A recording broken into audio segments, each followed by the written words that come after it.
Hello दोस्तों, तो स्वागत है आपका फिर से मेरे साथ मेरी एक और नई वीडियो में। तो आज हम बात करेंगे फिजिक्स के मोस्ट इंपॉर्टेंट टॉपिक्स, चैप्टर 1 के मोस्ट इंपॉर्टेंट टॉपिक्स। ये जो मैंने नोट्स अपने आप खुद अप्रैल से अभी तक बनाए हैं, ये नोट्स, ये सब जो मैंने अपने आप खुद बनाए हैं, ये मैं आपको इंपॉर्टेंट ही पढ़ाऊंगा। इधर उधर से कुछ पढ़ने की जरूरत नहीं है, पेपर में यही आएंगे। 12th क्लास की chapter 1 most important topics physics के मैं पढ़ाऊंगा आपको। तो सबसे पहले मैं आपको कुछ 5 मान लिखाता हूं, वो आपको याद करने होंगे। सबसे पहला मान है इलेक्ट्रॉन पर आवेश कितना होता है। सबसे पहले बोलते हैं हम इलेक्ट्रॉन माइनस का होता है, तो ऑब्वियसली यहाँ पे माइनस लगेगा। आवेश इलेक्ट्रॉन पर आवेश कितना होता है। तो दोस्तों, इलेक्ट्रॉन माइनस का होता है, यानी कि ऋण आवेश होता है। तो इलेक्ट्रॉन पर जो आवेश होता है वो माइनस का 1.6 गुणे 10 की पावर -19 होता है, और इसका मात्रक कूलाम होता है। क्या होगा?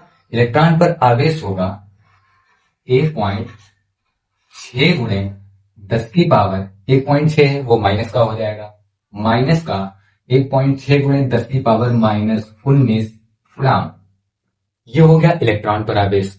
और यही अगर हम बात करें कि प्रोटॉन पर आवेश कितना होगा, तो देखिए, इलेक्ट्रॉन जो है वो ऋणावेश का रहता है, प्रोटॉन जो है वो धनावेश का रहता है। मान यही रहेगा, बस इसे धनावेश में कन्वर्ट कर देंगे। तो यहाँ पे हम बात करते हैं प्रोटॉन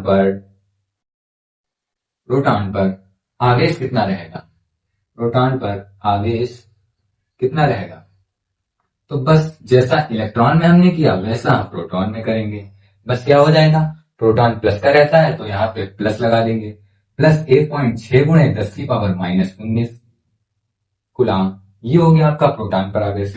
और अगर हम बात करें कि अल्फा कणों पर आवेश कितना होता है, तो अल्फा कणों पर आवेश कितना होता है, देखिए सबसे पहले हम लिखेंगे अल्फा कणों पर आवेश कितना होता है।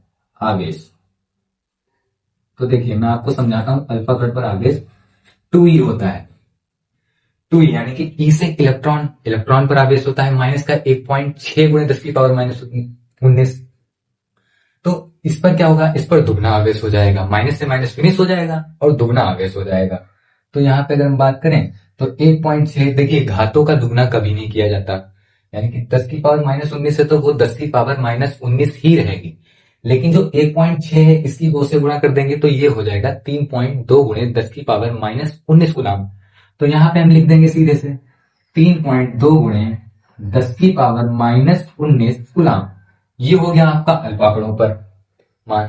अब ये तो आवेशों पर हो गया, आवेश हो गए इनके। अब अगर हम बात करें इनके द्रव्यमानों की, तो सबसे पहले हम करेंगे इलेक्ट्रॉन का द्रव्यमान कितना होता है। इलेक्ट्रॉन का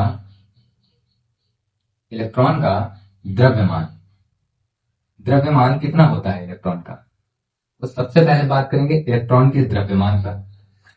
तो इलेक्ट्रॉन का द्रव्यमान जो होता है वो होता है 9.1 गुणे 10 की पावर -31 केजी। द्रव्यमान है तो इसका जो क्या कहते हैं मात्रक होगा वो केजी में होगा, क्योंकि केजी ही होता है इसका मात्रक। 9.1 गुणे 10 की पावर -31 केजी हो गया ये आपका इलेक्ट्रॉन का द्रव्यमान। बहुत ही इंपॉर्टेंट है, हर जगह पर काम आता है, सवालों में मोस्ट इंपॉर्टेंट टॉपिक है ये, और आपको ये मान याद ही करने पड़ेंगे। और सेकंड पर हम बात करते हैं प्रोटॉन पर द्रव्यमान। प्रोटॉन पर द्रव्यमान कितना होता है, तो प्रोटॉन पर द्रव्यमान कितना होता है, प्रोटॉन का द्रव्यमान कितना होता है। तो अगर हम प्रोटॉन पर द्रव्यमान की बात करें तो प्रोटॉन पर द्रव्यमान होता है 1.67 गुणे 10 की पावर -27 केजी।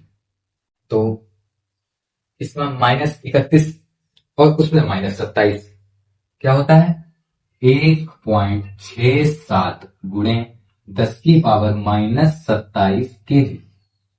ये आपका प्रोटॉन का द्रव्यमान हो गया।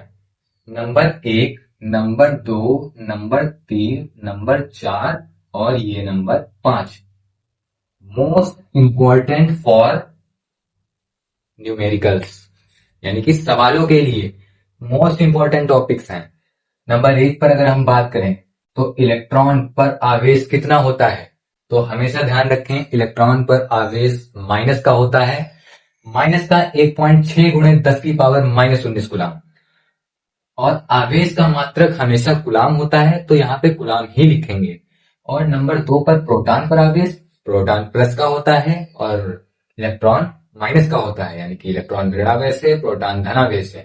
प्रोटॉन पर आवेश होगा 1.6 गुणे 10 की पावर -19 गुलाम, और अल्फा कणों पर आवेश, अल्फा कण पर आवेश आप ऐसे लिख सकते हैं कि आपको अगर इलेक्ट्रॉन का द्रव्यमान पता है तो आप क्या कहते हैं, अल्फा कण का भी द्रव्यमान लिख लेंगे, सॉरी आवेश लिख लेंगे।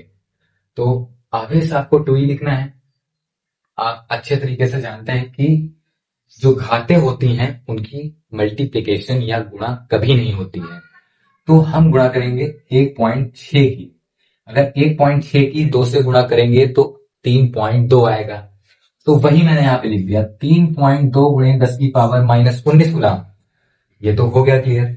यहाँ पे इलेक्ट्रॉन का द्रव्यमान, तो द्रव्यमान होता है 9.1 गुणे 10 की पावर -31 केजी, और प्रोटॉन का द्रव्यमान होता है 1.6 गुणे 10 की पावर -27।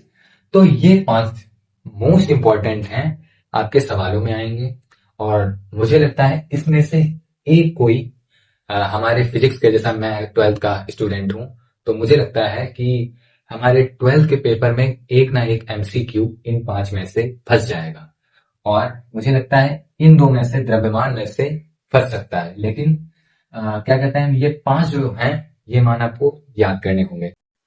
तो दोस्तों मैंने ये जो 5 पॉइंट आपको बताए ये आपको याद ही करने पड़ेंगे। और अब मैं बात करता हूं, वो खत्म हो चुके हैं, मैं बात करता हूं इंपॉर्टेंट टॉपिक्स पर। तो सबसे पहले चैप्टर 1 का आप लिख के ले लें, 7 सेट में से 4 सेट में जरूर आएगा कूलॉम का नियम। चैप्टर 1 से, चैप्टर 1 में आता है कूलॉम का नियम, कूलॉम का नियम, कूलॉम का नियम, ये बहुत ही इंपॉर्टेंट है। कूलॉम का नियम आईएमपी यहाँ पे लिख लीजिए, क्योंकि मोस्ट इंपॉर्टेंट है भाई, मोस्ट इंपॉर्टेंट। क्योंकि मैं भी इस चीज की प्रैक्टिस करता हूँ, मुझे भी पता है, मैं भी क्योंकि एक 12th क्लास का स्टूडेंट हूं, तो मुझे पता है कि कौन सा टॉपिक मोस्ट इंपॉर्टेंट है, और जो स्ट्रेटजी से खेलेगा वही ज्यादा स्कोर करेगा। तो मेरे हिसाब से कूलॉम का नियम फर्स्ट चैप्टर का सबसे मोस्ट इंपॉर्टेंट टॉपिक है। तो इसके बाद मैं लिखता हूं यहाँ पर कि कूलॉम का नियम होता क्या है। तो मैं आपको पहले यहाँ पे एक चित्र बनाता हूँ, उसके बाद मैं आपको समझाता हूँ। देखिए एक बिंदु ये है, इसे मैंने ए मान लिया, इससे आर दूरी पर स्थित बी बिंदु है, आर दूरी पर स्थित बी बिंदु है। देखिए ए बिंदु है, बी बिंदु है, आर दूरी उनके बीच की है। ए पर जो है हमारा Q1 है, ठीक है, और बी पर जो है Q2 है। Q1 को आवेश कहते हैं, Q2 को भी आवेश कहते हैं, क्योंकि 2 आवेश है तो 2 आवेश को अलग अलग नंबर से प्रदर्शित किया जाता है। और हमेशा ध्यान रखिए आवेश को हम Q से प्रदर्शित करते हैं, Q से। तो यहाँ पे देखिए, और इनके बीच जो बल लग रहा है वो F है, ठीक है, इनके बीच जो बल लग रहा है वो F है, और इनके बीच का बल जो है वो F है, ठीक है। अब बात करते हैं हम कूलॉम के नियम की। तो सबसे पहली बात, अगर आपको सूत्र पता है तो आप परिभाषा पूरी लिख देंगे, पूरी थ्योरी लिख देंगे, और अगर आपको थ्योरी पता है तो आप पूरा एकदम, यानी कि पूरा सूत्र लिख देंगे। तो सबसे पहले मैं आपको समझाता हूं। 2 स्थिर बिंदुओं के बीच लगने वाला विद्युत बल उन दोनों बिंदुओं के आवेशों के गुणनफल के अनुक्रमानुपाती होता है, तथा उनके बीच की दूरी के वर्ग के स्क्वायर, जिसे कहते हैं, वर्ग को स्क्वायर कहते हैं, उन दोनों के बीच की दूरी के वर्ग के स्क्वायर के व्युत्क्रमानुपाती रहता है। तो इसको हम यहां पर लिखेंगे कि दो बिंदुओं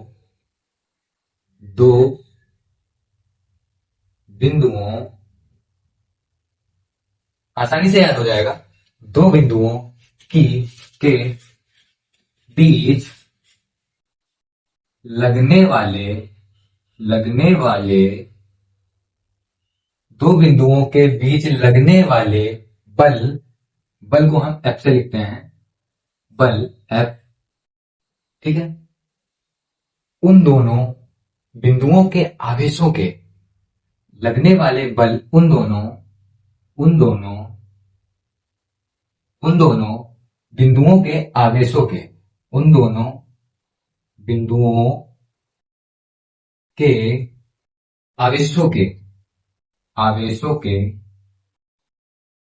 आवेशों के गुणनफल के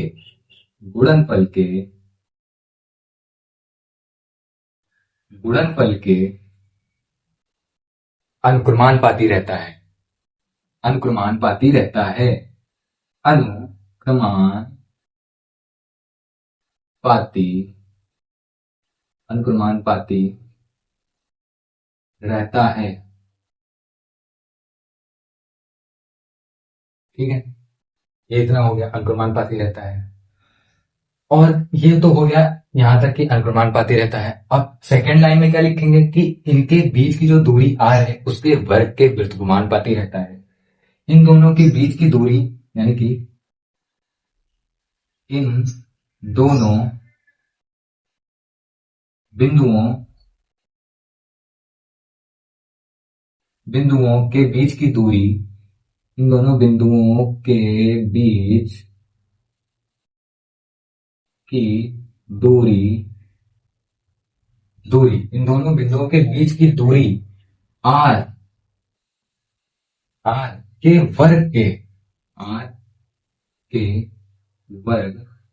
वर्ग को कहते हैं r स्क्वायर, वर्ग के व्युत्क्रमानुपाती होता है। व्युत्क्रमानुपाती होता है। ठीक है, उन दोनों बीच की दूरी r के वर्ग के व्युत्क्रमानुपाती होता है। तो ये हो गई आपकी परिभाषा। अब मैं इसको इरेज करके आपको पूरा यानी कि समझाऊंगा।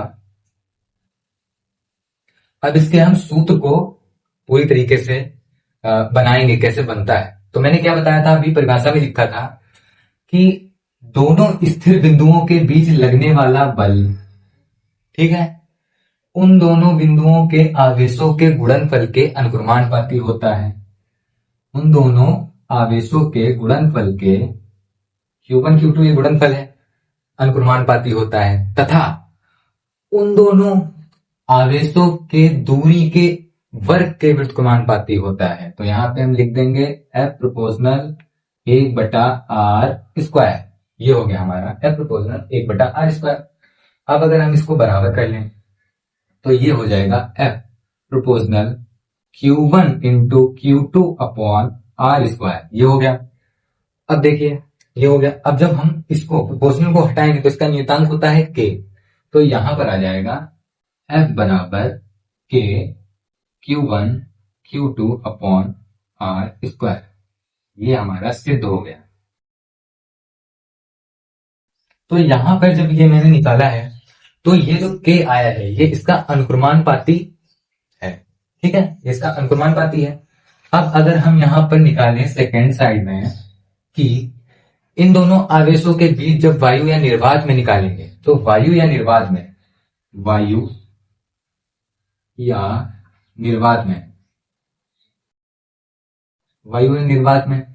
तो वायु या निर्वात में जब इसको निकालेंगे तो F बराबर k Q1 Q2 बटे r स्क्वायर, यही होता है।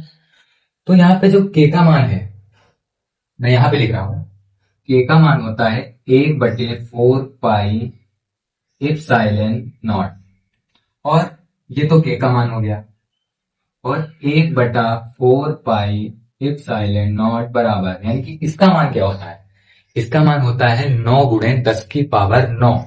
तो इसका मान हम लिखेंगे 9 गुणे 10 की पावर 9, प्लस का 9 होता है, माइनस का नहीं होता है। तो ये तो हमारे हो गए ये मान यहाँ पे काम आएंगे। यहाँ पे मैं k का मान रखूं पहले। ये हो गया F बराबर 1/4 पाई एप्सिलॉन 0 Q1 Q2 बटे r स्क्वायर। एक तो ये निकल आया, और अगर चाहें तो हम इसका 1/4 पाई एप्सिलॉन 0 का मान रख दें नॉट का, और वैसे भी लगा सकते हैं, और चाहे तो ना रखें तो भी कोई दिक्कत नहीं है, लेकिन मैं पूरा लिख देता हूं। F बराबर 9 गुणे 10 की पावर 9 Q1 Q2 बटे r स्क्वायर। ये हो गया हमारा सिद्ध। तो यही है दोस्तों हमारा कूलाम का नियम। ये आपको पेपर में जरूर मिलेगा, 100 में 100%। भले ही एक सेट में आए लेकिन आएगा जरूर। और मोस्ट इंपॉर्टेंट टॉपिक है, बहुत ही इंपॉर्टेंट टॉपिक है, ये आपको पता होना चाहिए। ज्यादा कुछ नहीं है, अगर आपको थ्योरी पता है अच्छे से, अगर आप ये चित्र इस पे अगर आप फोकस कर लें एक बार, पूरी थ्योरी पूरा सूत्र आप पूरा बना सकते हैं अगर आप एक अच्छे स्टूडेंट हैं। Thank you guys for watching my video. मिलते हैं अगली वीडियो में।